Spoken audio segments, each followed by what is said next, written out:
Boa noite a todos. Bom é estar de volta na casa do Senhor, no dia do Senhor, para cantar louvores ao nosso Deus neste dia que Ele mesmo separou para este fim, para este propósito, e podermos nos reunir como seu povo, com gratidão e com alegria, tanto pela manhã como ao final do dia também à noite. Isso é muito bom para todos nós, né? Que privilégio, que oportunidade Deus nos concede.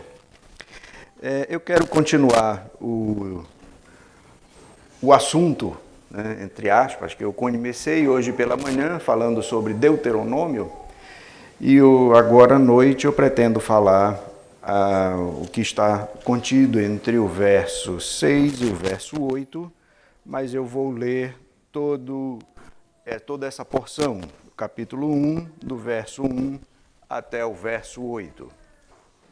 Diz assim a palavra do Senhor. São estas as palavras que Moisés falou a todo Israel, da além do Jordão, no deserto, na Arabá, defronte do mar de Sufi, entre Parã, Tofel, Labã, Hazerote e Dizaabe. Jornada de 11 dias há, desde Horebe, pelo caminho da montanha de Seir até Cádiz Barneia.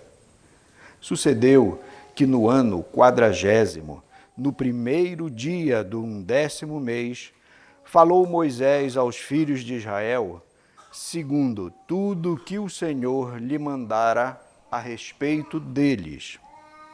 Depois que feriu a Seom, rei dos amorreus, que habitava em Esbom, e a Og, rei de Bazã, que habitava em Astarote, em Edrei. Além do Jordão, na terra de Moabe, encarregou-se Moisés de explicar esta lei, dizendo: O Senhor nosso Deus nos falou em Horebe, dizendo: Tempo bastante haveis estado neste monte. Voltai-vos e parti.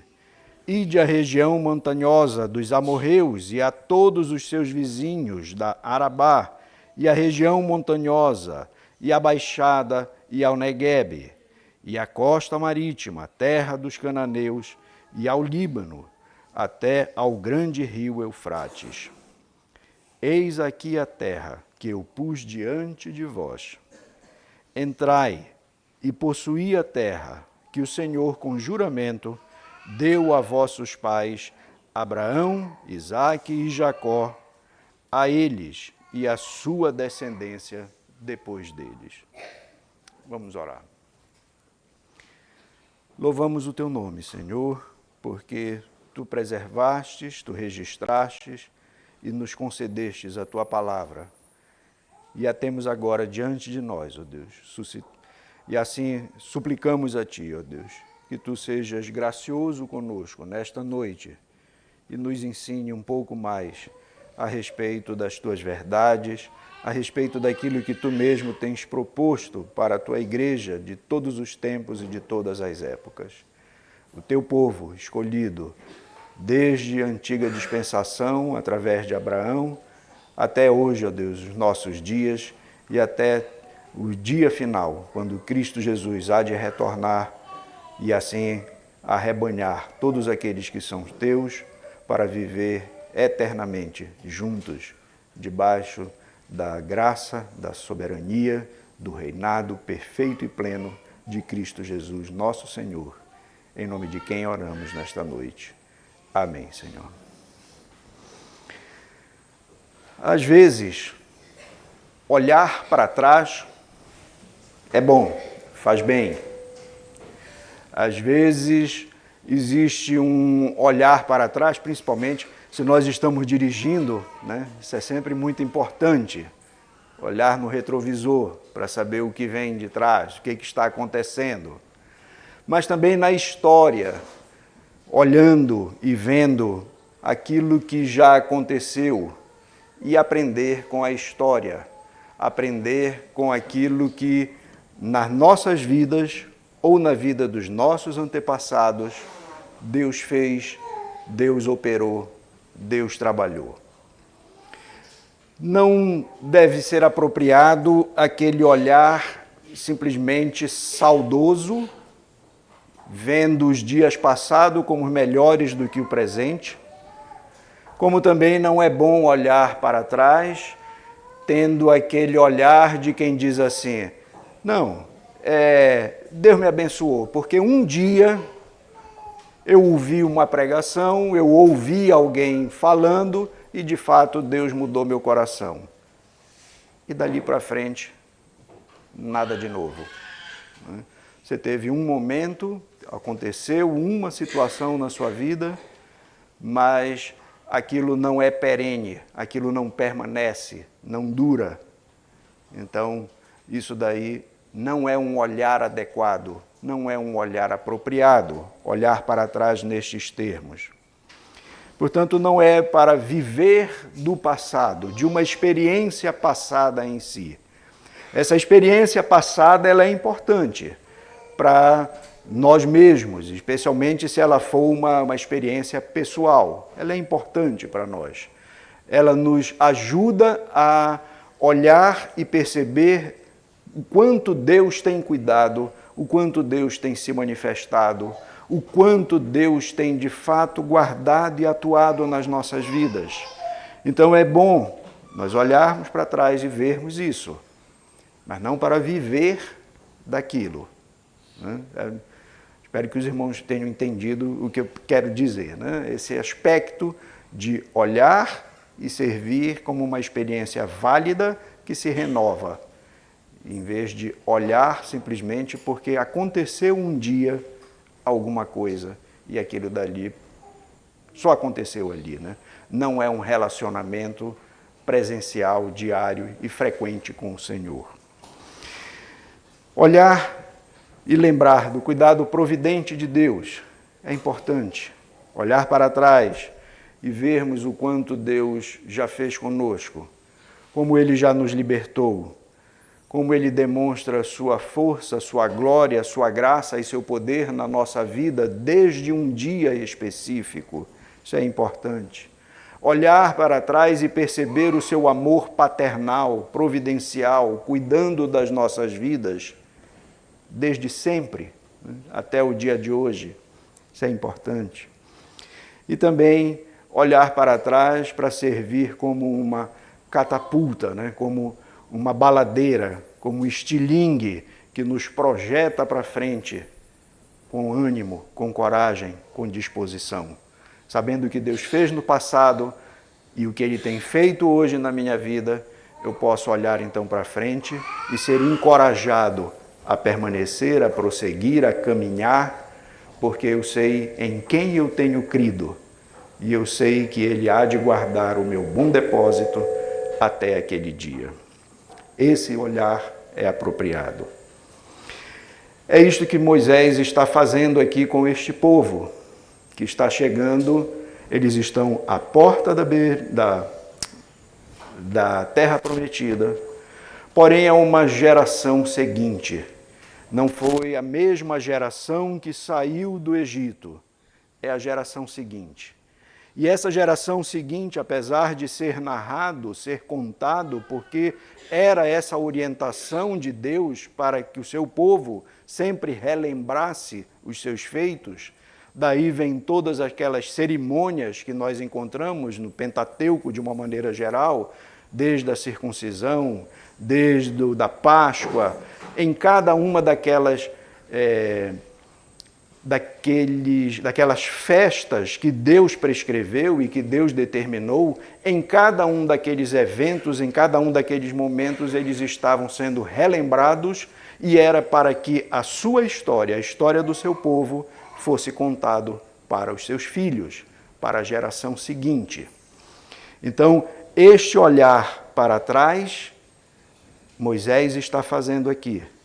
Está trazendo à memória daqueles jovens que saíram do Egito, mas que não tinham ainda consciência do que era, do que não era, do que de fato Deus tinha feito, porque eram muito jovens e praticamente cresceram e viveram por 40 anos, alguns deles, logo que nasceram. Havia 39 anos que tinham saído do Egito. Alguns podiam ter 1 ano, 10 anos, 20 anos, mas tinham vivido praticamente no deserto, e não tinham presenciado aquilo que Deus tinha feito realmente com os seus pais. Eles ouviram as histórias, mas não as vivenciaram na saída do Egito.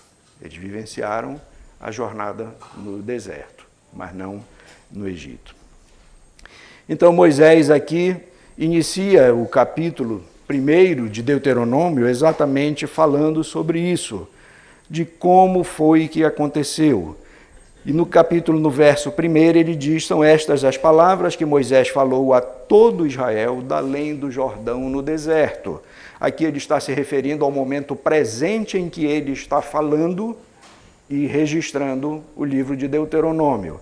E aí, a partir do verso 3 em diante, ele começa a falar do tempo passado, onde ele diz: sucedeu que no ano 40º do 1º dia do 11º mês, falou Moisés aos Israel, segundo tudo que o Senhor lhe mandara a respeito deles. Então, no tempo presente, ele está falando isso. E aí continua: depois que feriu a Seom, rei dos amorreus, está falando daquele tempo presente. E aí, então, ele diz, verso 5, na terra de Moabe, encarregou-se Moisés de explicar esta lei, dizendo. E aí aqui ele começa a se reportar ao passado. Então aqui Moisés está falando do tempo passado. E ele diz: tempo bastante haveis estado neste monte, voltai-vos e partir, ide à região montanhosa. Então aqui já é um evento que aconteceu há 40 anos passado, aonde Deus tinha se manifestado no Sinai, tinha dado a sua lei, tinha feito aquele povo conhecer a sua presença com temor, com terror, com tremor, e agora estava depois de lhes entregar a lei, então estava dizendo para aquele povo continuasse, prosseguisse. Então, o que nós pretendemos compartilhar durante esta noite aqui são 3 coisas básicas que estão nesses 3 versos, de 5 a 8. 4 versos, né? Primeiro, Deus inspirou e orientou Moisés a fazer este discurso para uma nova geração, relembrando a história do povo e explicando a sua lei. No verso 3 ele diz: falou Moisés aos filhos de Israel, segundo tudo que o Senhor lhe mandara a respeito deles, através de Moisés. E no verso 5 ele diz: encarregou-se Moisés de explicar esta lei, dizendo. Então ele vai passar a explicar. Também pretendo compartilhar aqui uma outra verdade que está no texto, no verso 6 e no verso 7, que Deus determinou ao povo, após a entrega da lei, a prosseguir. Eles estavam no monte, haviam recebido a lei, e a partir dali, então, Deus diz para eles prosseguirem o caminho. E no verso 8, que Deus encoraja a prosseguir, apresentando-lhes a terra prometida. O encorajamento que Deus dá para que aquele povo prosseguisse na sua jornada, na sua caminhada, é o vislumbre da terra prometida. Isso está no verso 8.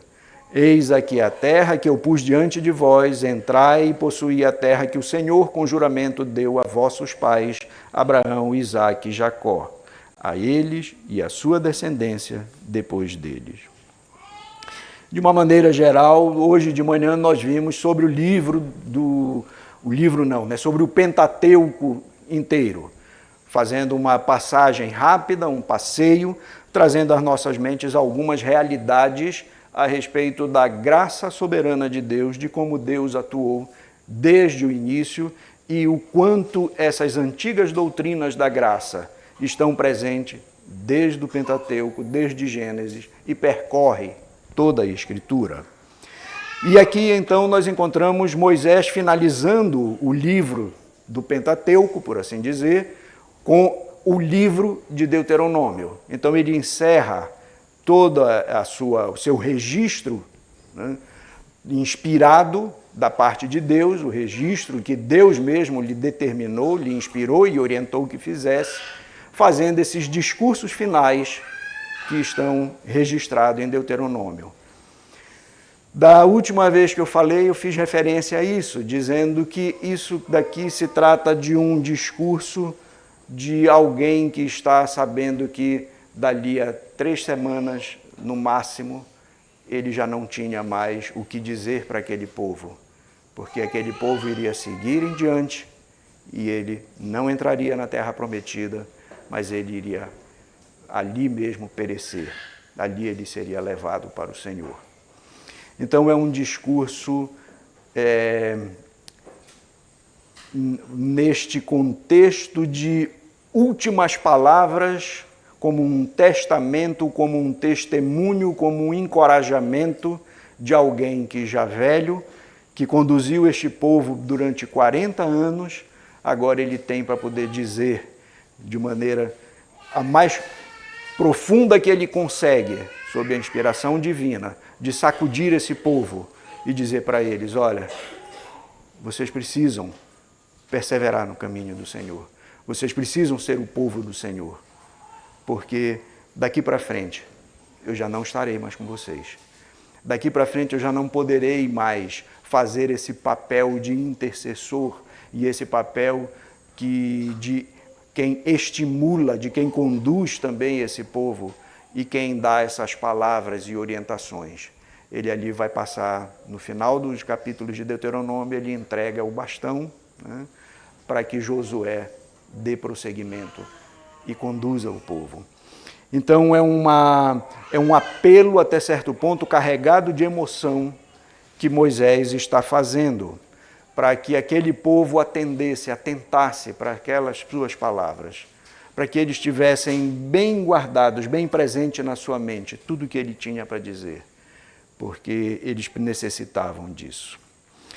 E, de uma maneira geral, no livro de Deuteronômio, nós vamos encontrar um aspecto de que o propósito que Moisés estava fazendo ali, ao fazer aquele discurso com aquela nova geração, era que eles renovassem o pacto com o Deus de seus pais que os havia tirado do Egito, que os havia libertado.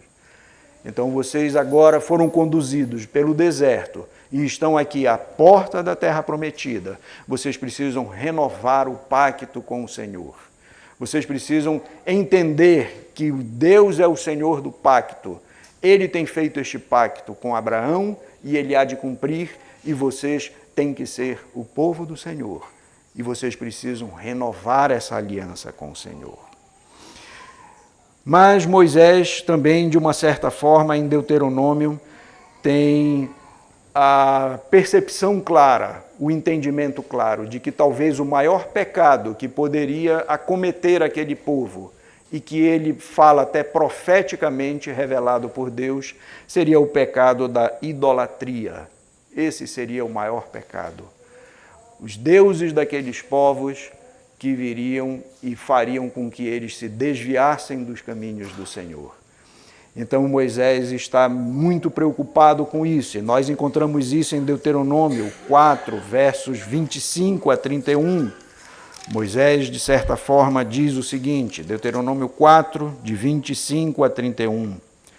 Quando, pois, gerardes filhos e filhos de filhos, e vos envelhecerdes na terra, e vos corromperdes, e fizerdes uma imagem esculpida, semelhança de alguma coisa, e fizerdes mal aos olhos do Senhor teu Deus para o provocar a ira, hoje tomo por testemunha contra vós outros o céu e a terra, que com efeito perecereis imediatamente da terra a qual, passado o Jordão, ides possuir.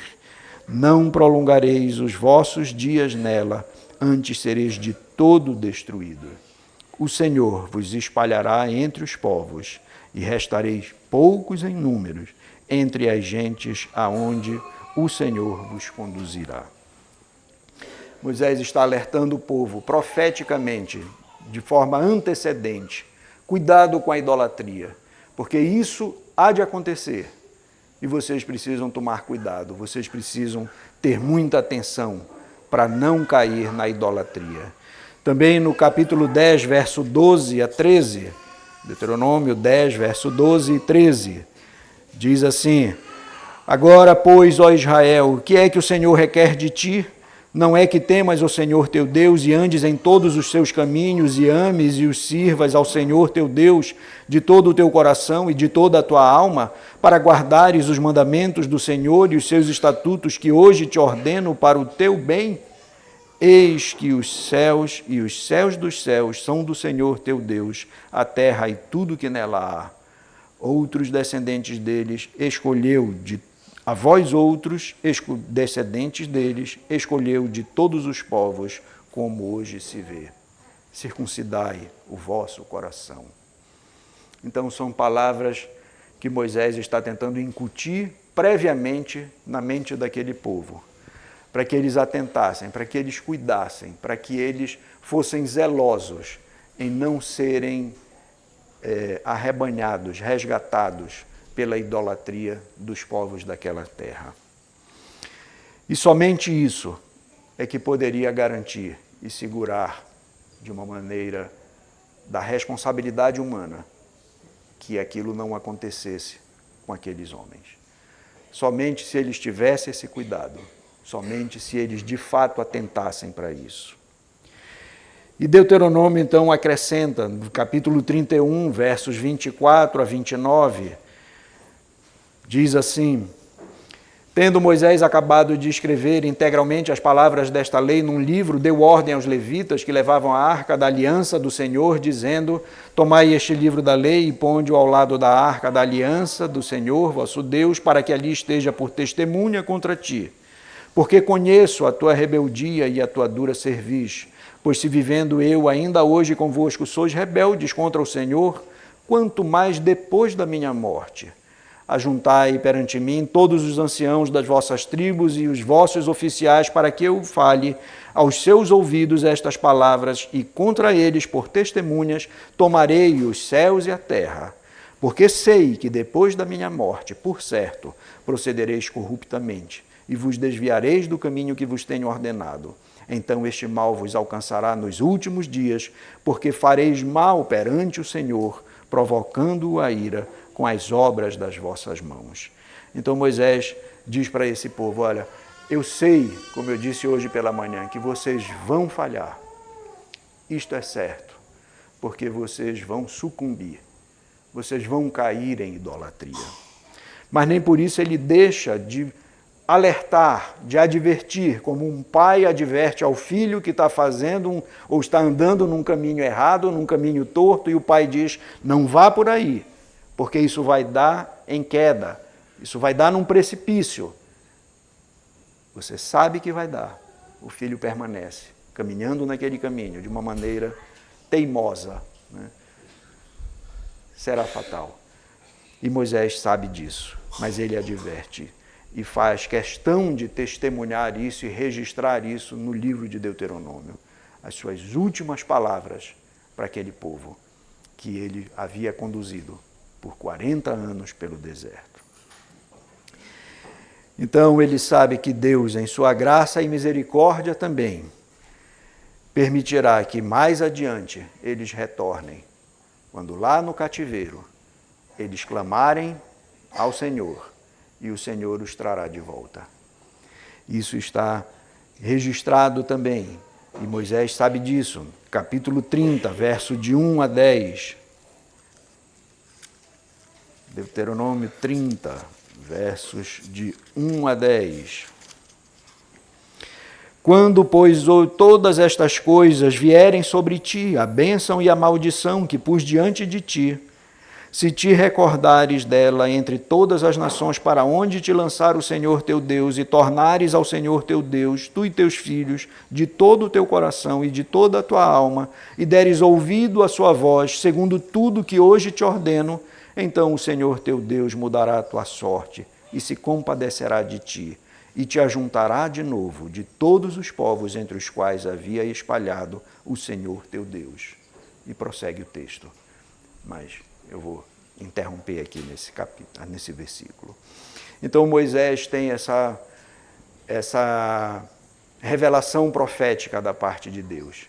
E ele sabe que isso vai acontecer, que aquele povo há de falhar, aquele povo vai ser levado cativo, mas que de onde eles estiverem, eles vão clamar, suplicar ao Senhor, e nos dias seguintes, Deus há de restaurar a sorte deles e os trazer de volta, como nós encontramos em Esdras e Neemias, eles retornando à terra, como o Senhor mesmo havia profetizado.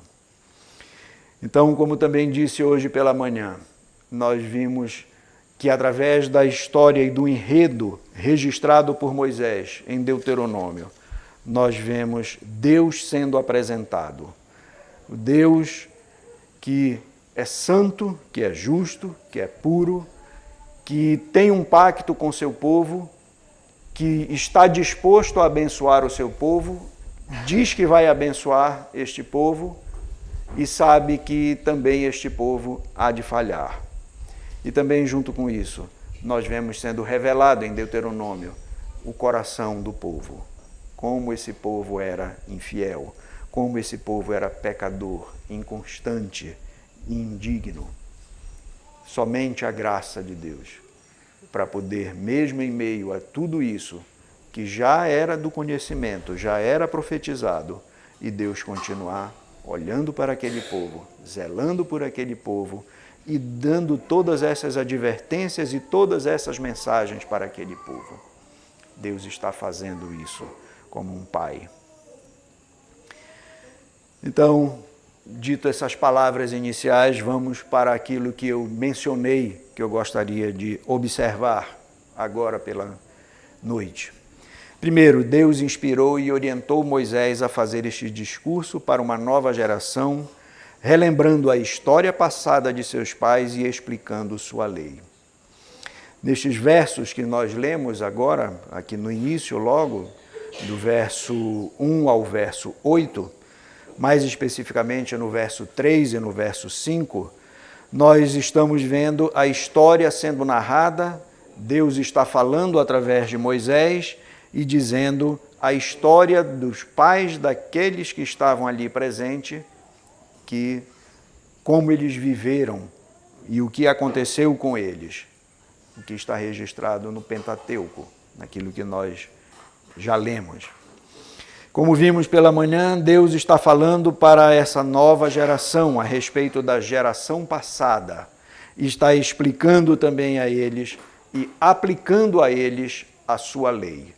A lei que lhes foi dada agora passa a ser explicada e aplicada para que aquele povo soubesse como deveria se conduzir na nova terra, na terra prometida, como povo do Senhor. Eles saíram do Egito com um estilo de vida, com uma maneira de viver totalmente alheia, pagã. E durante esse período todo, Deus estava trabalhando e formando esse povo com suas novas leis, com as suas regras, mostrando para eles então como eles deveriam viver naquela terra que eles estavam sendo conduzidos. E que eles não deveriam viver como aqueles que ali viviam anteriormente, porque Deus mesmo adverte dizendo para eles, se fosse para manter como era, eu deixaria aquele povo que está ali. Eu não os tiraria para colocar vocês. Mas é porque eu quero vocês ali. Eu quero fazer de vocês um renome, renome e glória. Mostrar para todas as nações que aqueles que me servem são diferentes. Esse povo que eu escolhi para mim é diferente. E proclama o meu louvor e a minha glória para todos os demais povos, para todas as nações. Isso faz parte do cuidado gracioso de Deus e do seu propósito de abençoar o seu povo, que dele deve ser glorificado, evidenciando, mostrando, proclamando a glória do seu Deus perante todos os povos. Deuteronômio 4, versos 6 a 7, diz assim: guardai-os, pois, e cumpri-os, os estatutos e as leis que Deus já havia revelado para eles, porque isto será a vossa sabedoria, e isso será o vosso entendimento. perante os olhos dos povos, que ouvindo todos estes estatutos dirão, certamente este grande povo é gente sábia e inteligente, pois que grande nação há que tenha deuses tão chegados a si, como o Senhor nosso Deus, todas as vezes que o invocamos? Então, Moisés está deixando claro, e Deus está falando através de Moisés, exatamente isso. A minha lei, que eu revelei, que eu proclamei aqui no monte para este povo, esse será o modo de vida de vocês. E esse modo de vida de vocês vai fazer com que as outras nações olhem e digam: que nação há como a nação de Israel, que tem um Deus tão achegado a si e que lhe dá leis e testemunhos completamente diferentes da maneira de viver de todos os outros povos, e que lhe é tão chegado e que atende quando esse povo invoca ele. Isso servirá de testemunho para todas as nações. Conhecer a lei de Deus e viver por ela seria a sabedoria deste povo. Visível seria perante os olhos dos povos e que evidenciaria este relacionamento bem próximo e direto entre este povo e o seu Deus soberano. De certa forma, trazendo para nós hoje também, conhecemos a sua lei, conhecemos a sua palavra. Sabemos também que fomos resgatados das mãos de um cruel inimigo, que era mais cruel do que o próprio Faraó. E que bênçãos maiores também temos recebidos da parte de Deus, nosso Pai, muito além daquelas que o povo de Israel recebeu. Que a lei do Senhor, que a sua palavra revelada para nós, toda, de Gênesis a Apocalipse, seja de fato a nossa sabedoria, que ela nos dirija, que ela nos faça viver, saber aquilo que é a vontade de Deus e viver segundo a sua vontade, segundo o seu querer. E que isso de fato seja evidência da sabedoria que Deus concede, não que nós temos, mas que Deus dá para aqueles que ouvem e obedecem o seu testemunho e seus mandamentos. E que isso também seja uma evidência para todos aqueles que estão à nossa volta, de que, de fato, nós temos um relacionamento também pactual com o nosso Deus. O Deus do pacto com Abraão, o Deus do pacto com Israel, é o nosso Deus. E que isso seja também evidente nas nossas vidas, para aqueles que estão às nossas voltas. Que o Senhor nos ajude a sermos, de fato, não inconstantes, como Israel foi, mas que o Senhor nos dê um coração, de fato, obediente, temente a Ele, para o seu louvor e para a sua glória. O segundo aspecto também é que Deus determinou ao povo, após a entrega da lei, a prosseguir. Esse é o que nós encontramos no versículo 6, Deuteronômio 1, verso 6. O Senhor nosso Deus nos falou em Horebe, dizendo: tempo bastante haveis estado neste monte. Eles não tinham sido retirados do Egito para viver no monte. Não era essa a proposta de Deus para Israel. Eles tinham sido retirados do Egito para serem conduzidos à terra prometida, para Canaã. O monte era o local onde Deus se fez presente, se manifestou e entregou para eles a sua lei, mas não era o seu destino final. E aquilo dali seria apenas o momento em que Deus, tendo dito a sua vontade, revelado a sua vontade para o seu povo, então ele diz: olha, agora prossigam, agora sigam adiante. Agora vocês devem continuar para conquistar a terra a qual eu prometi dar a vosso pai Abraão. E vocês devem então partir daqui deste monte, Horebe, e seguir rumo a Canaã. Infelizmente, nós sabemos que eles temeram e eles não fizeram e não obedeceram como o Senhor havia mandado. E por conta disso, eles tiveram de peregrinar por 39 anos no deserto. Mas o fato é que Deus ali estava dizendo para aquele povo, para a primeira geração: vocês receberam a minha lei, os meus testemunhos, os meus mandamentos, e agora prossigam. Vocês já receberam. O tempo que vocês já passaram aqui nesse monte, nesse local, já está determinado por mim. Já findou. Aqui eu já fiz e já cumpri o que eu queria fazer com vocês. Agora vocês devem prosseguir. Como eu disse no início, é bom lembrar o passado, mas que isso sirva para a gente avançar, sirva para a gente prosseguir, para a gente caminhar. Então, ali eles estavam sendo relembrados por Deus através de Moisés, lá na primeira geração, que a lei já tinha sido dada e que agora eles devem prosseguir. Deus já nos libertou do Egito, já nos deu a sua lei, agora nós devemos caminhar. Deus diz que agora é hora de seguir em frente. Deus diz que agora é necessário que eles prossigam no caminho que Deus tem projetado para eles. Esse caminho, ele era projetado tanto fisicamente no caminhar, como no espiritualmente, com o ensino da palavra, com a pregação da palavra, com aquilo que eles receberam da parte de Deus na revelação lá no Monte Sinai, no Monte Horebe. E isso é que deveria fazer com que eles prosseguissem.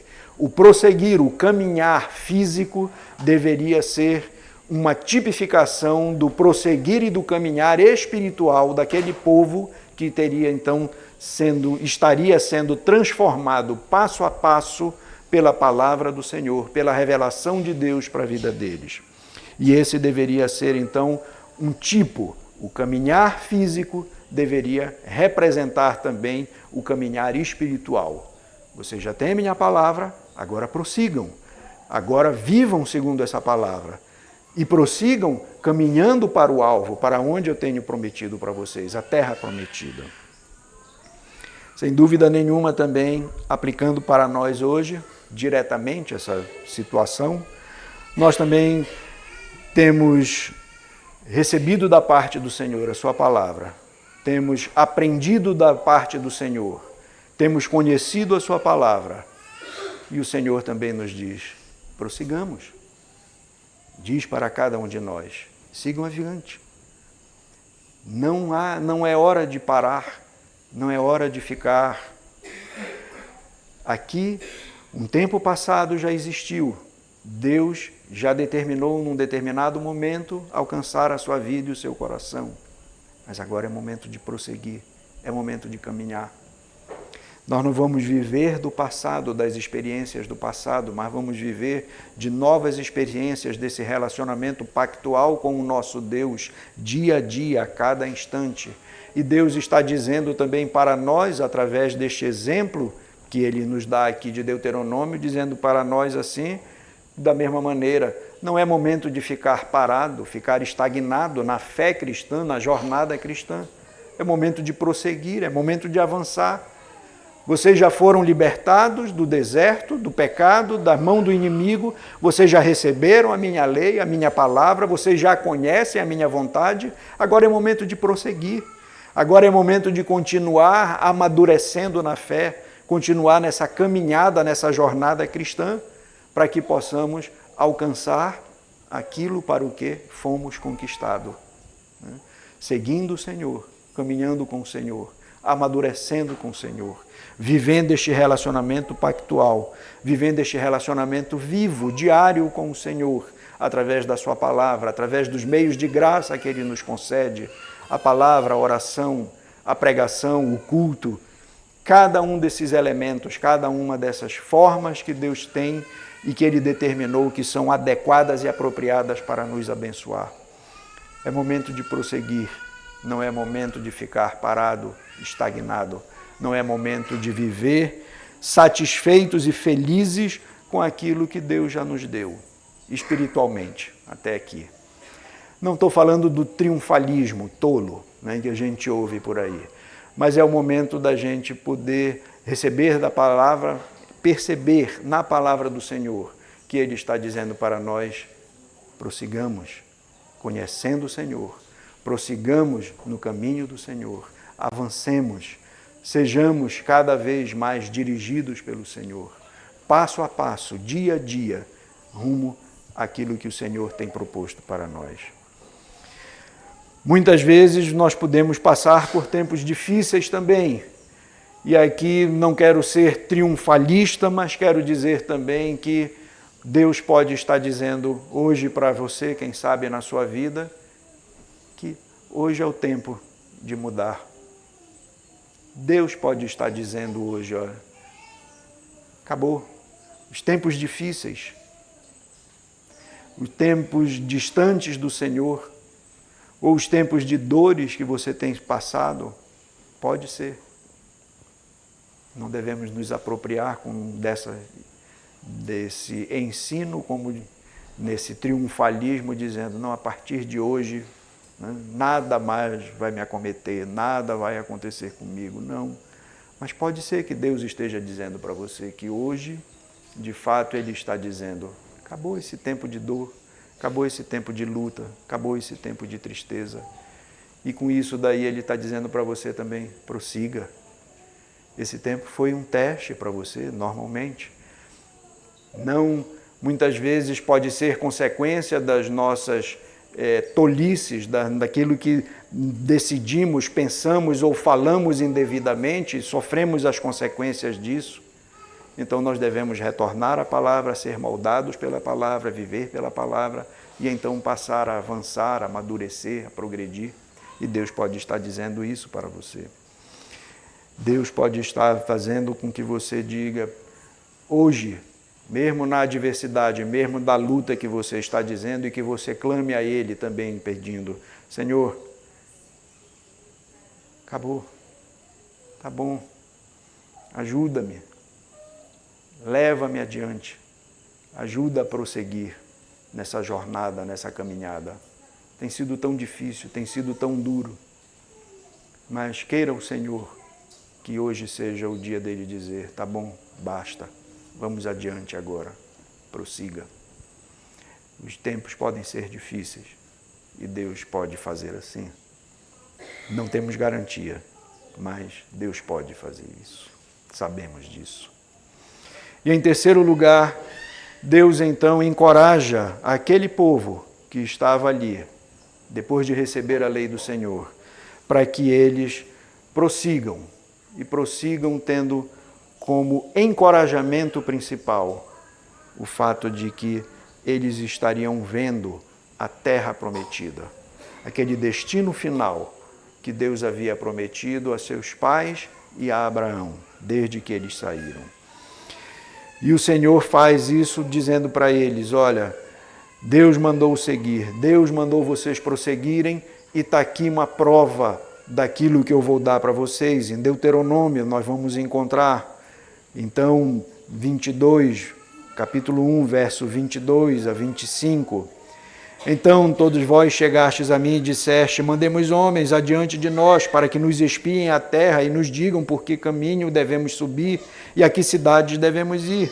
Isto me pareceu bem, de maneira que tomei dentre vós 12 homens de cada tribo, um homem, e foram-se e subiram à região montanhosa e, espiando a terra, vieram até ao vale de Escol e tomaram do fruto da terra nas mãos e nolo trouxeram e nos informaram dizendo, é terra boa que nos dá o Senhor nosso Deus. E em Números 14, versos 6 a 8, fala também, registra o mesmo episódio. E Josué, filho de Num, e Calebe, filho de Jefoné, dentre os que espiaram a terra, rasgaram as suas vestes e falaram a toda a congregação dos filhos de Israel, dizendo, a terra pelo meio da qual passamos a espiar é terra muitíssimo boa. Se o Senhor se agradar de nós, então nos fará entrar nessa terra e nola dará, terra que mana leite e mel. Deus está encorajando o povo dizendo, tempo bastante já ficastes aqui, prossigam. Prossigam para onde? Prossigam para a terra que mana leite e mel. A terra que eu prometi dar a vocês, essa terra que os espias foram, verificaram e trouxeram os frutos da terra e disseram, essa terra é boa, essa terra é uma terra extraordinária que Deus está nos dando. Nós viemos do Egito, daquela dificuldade, da opressão, e agora vamos desfrutar da fartura daquela terra que o Senhor prometeu e que Ele está nos dizendo agora. Prossigam, vamos adiante, porque a terra está bem ali. A terra está a caminho de 12 dias de onde eles estavam. E Deus está dizendo para eles, está bem ali. E Ele manda os espias, e os espias vão e trazem, olha, está aqui. Que terra extraordinária é essa? Que terra maravilhosa é essa?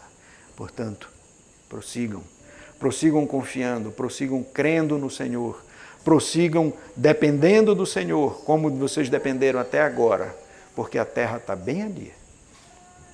Está aqui a prova dela. Não é uma coisa fictícia, não é uma coisa que vocês não sabem o que é. Não, está bem ali. Ela é real, ela é verdadeira. E está aqui o fruto dela. Aplicando a nós, sem dúvida nenhuma, também essas palavras são claras, né? Sabemos que temos recebido do Senhor a libertação, temos recebido do Senhor o encorajamento e a orientação para prosseguirmos e avançarmos na nossa carreira cristã, mas também temos recebido do Senhor a promessa de uma verdadeira terra que emana leite e mel, muito maior, de muito melhor qualidade do que aquela prometida ali para aquele povo. Sem dúvida nenhuma, esse deve ser o maior encorajamento que nós devemos ter dentro deste contexto, desse prosseguir dessa jornada. O Senhor está nos prometendo conduzir até a terra prometida, nos prometendo os céus, nos prometendo novos céus e nova terra, nos prometendo um mediador que é muito superior a Moisés, nos prometendo aquele que de fato adentrou além dos céus, que tem como âncora segura e firme da alma, Jesus Cristo. E Ele está dizendo, a terra está bem ali. Ele está dizendo para nós, a terra que eu prometi está bem ali. Prossigam, não se cansem, não se fatiguem, não abandonem a fé, não deixem de viver de maneira agradável ao Senhor, como vocês já têm conhecido a Ele, como vocês podem olhar e ver o tanto que Ele já fez por vocês. Prossigam, e a terra está bem ali, o Senhor está bem ali. 1 Coríntios, capítulo 10, versos de 1 a 11, Deus lhes deixa claro também que estas coisas lhes sobrevieram como exemplo e foram escritas para a advertência nossa, de nós outros sobre quem os fins dos séculos têm chegado. Tudo que foi registrado no passado, tudo que está registrado nas Escrituras, são de exemplos para nós. E elas servem de advertência para nós. Cuidado com a apostasia. Cuidado com o abandono da fé. Mas prossigam, porque a terra prometida está bem ali na frente. E eu prometo, e eu estou dizendo para vocês, prossigam, que vocês chegarão nela. Hebreus 12, versos 12 a 13 também diz, por isso, restabelecei as mãos descaídas e os joelhos trôpegos, e fazei caminhos retos para os pés, para que não se extravie o que é manco, antes seja curado. Restabelecei os joelhos trôpegos. Você está fraco na fé, se você está vacilante na fé, restabeleça a sua fé com o Senhor. Renove o seu pacto com o Senhor, que é isso que Moisés está dizendo para este povo. Renove o seu pacto com o Senhor, porque o Senhor está mostrando, está lhe dizendo, prossiga na fé, prossiga nessa caminhada, e a terra prometida está bem ali. O que eu tenho prometido para vocês está logo ali. Para o Senhor, 1000 anos é como um dia. Nós não sabemos quando isso será realmente, né, nas nossas vidas, mas está logo ali. O Senhor está nos apresentando o novo céu e a nova terra. Também o Salmo 30, verso 5 diz, Ao anoitecer pode vir o choro, mas a alegria vem pela manhã. Sabemos que podemos ter esses dias difíceis, mas podemos confiar que a alegria vem pela manhã, quando o Senhor, de fato, amanhã raiar com o Senhor Jesus retornando. Essa alegria há de chegar sobre nós. E Hebreus, finalmente, como eu disse também da primeira vez que eu estive falando, eu mencionei que Hebreus, para mim, é um dos livros do Novo Testamento muito precioso também, porque lança muita luz sobre muitas dessas verdades que estão registradas, mais especificamente no Pentateuco. E Hebreus, então, fala nos capítulos 3 e 4, exatamente de Deus deixando claro para aquele povo hebreu. O próprio título do livro é Hebreus, porque foi escrita para hebreus que estavam passando por tribulações, por dificuldades e que estavam a ponto de abandonar a fé em Cristo e retornar na fé. E Deus deixa claro para eles, através do registro no livro de Hebreus, nos capítulos 3 e 4, que na realidade nós temos esse mediador muito superior e de uma aliança muito superior. Moisés foi o mediador de uma aliança, sim, aqui que nós acabamos de ler. Mas nós temos a Cristo, o mediador de uma superior aliança. E ele, de fato, é um mediador muito superior a Moisés. Nos capítulos 12 de de Hebreus também, ele deixa claro o contraste entre Sinai e Sião, aqui sobre este povo hebreu e sobre a Sião celestial que há de vir e que há de chegar para nós. Um contraste que mostra a cidade do Deus vivo, a cidade celestial, a igreja dos primogênitos, como ele apresenta. Portanto, nós podemos dizer que no verso 28 de Hebreus 12 diz assim: por isso, recebendo nós um reino inabalável, retenhamos a graça pela qual sirvamos a Deus de modo agradável, com reverência e santo temor. Vou repetir o texto. Por isso, recebendo nós um reino inabalável, retenhamos a graça pela qual sirvamos a Deus de modo agradável, com reverência e santo temor. Possuímos esse reino inabalável, completamente diferente desse reino terrestre, terreno, que foi prometido para aquele povo na antiga aliança. E através disso nos foi concedido também a graça, que ela é permanente, ela é presente, ela é para sempre. E ela também não deve ser dispensada, desprezada, menosprezada, mas deve ser guardada, retida também no nosso coração. Momento que a graça se apresenta na sua vida, não desperdice. Não menospreze a graça do Senhor. Retenha, guarde, seja fortalecido por ela. E através dela e com alegria e amor aquele que nos salvou e nos libertou, nós devemos então servir a Deus de modo agradável, com reverência e santo temor. Sigamos em frente, olhando e antevendo as promessas que nos foram dadas por Deus em Cristo Jesus. E eu quero finalizar lendo 2 Pedro, capítulo 3, versos 13 a 15. 2 Pedro, capítulo 3, de 13 a 15. Diz assim a palavra do Senhor.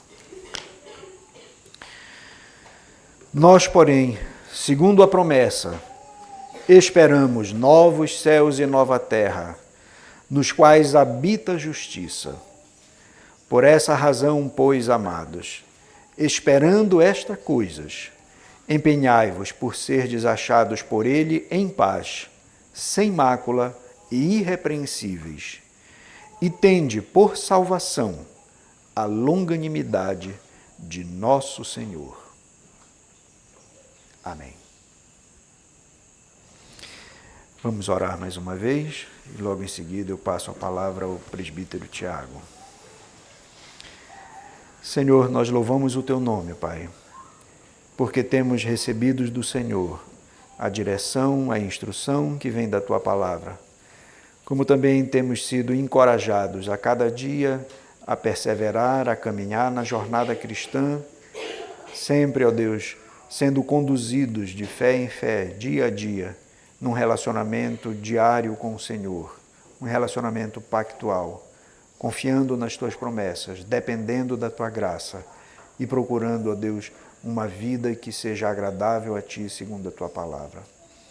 Além disso, ó Deus, temos sido encorajados pelas promessas que temos de novo céu e nova terra, como também de uma aliança superior, que é a aliança que se concretizou em Cristo Jesus, que pagou todo o preço, que de fato foi o verdadeiro sacrifício, que de fato foi o verdadeiro cordeiro, que de fato, ó Deus, é o verdadeiro profeta, que de fato é o verdadeiro Moisés, como também o nosso verdadeiro Josué, que nos leva para conquistar aquilo que o Senhor tem prometido para nós, o Teu reino e a Tua graça.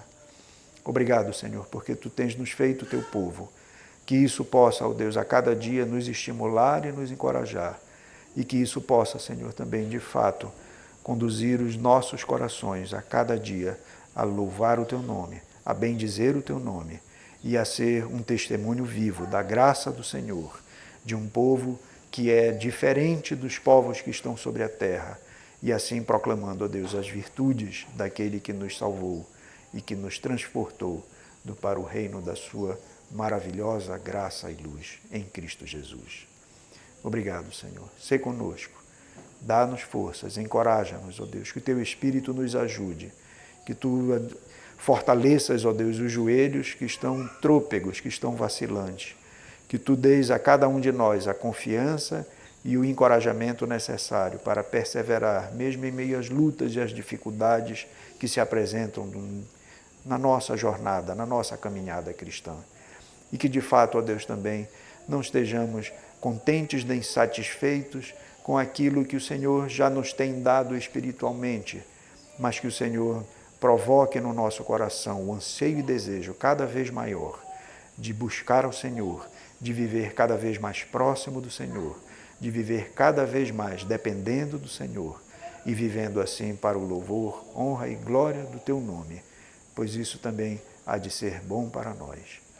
Obrigado, Senhor, pela Tua graça, pelo Teu favor. E sei, ó Deus, o nosso Deus, conduzindo-nos a cada dia rumo à terra prometida e aguardando ansiosamente pelo retorno, pelo raiar da manhã, quando o Senhor Jesus haverá de voltar e transformar e renovar, nos dando assim verdadeiramente um novo céu e uma nova terra. Obrigado, Senhor, pelas Tuas promessas. Ajuda-nos a confiar nela e a nunca desviar dos Teus caminhos. Perdoa-nos, Senhor, as faltas. Nós suplicamos e oramos por tudo isso em nome de Jesus. Amém, Senhor.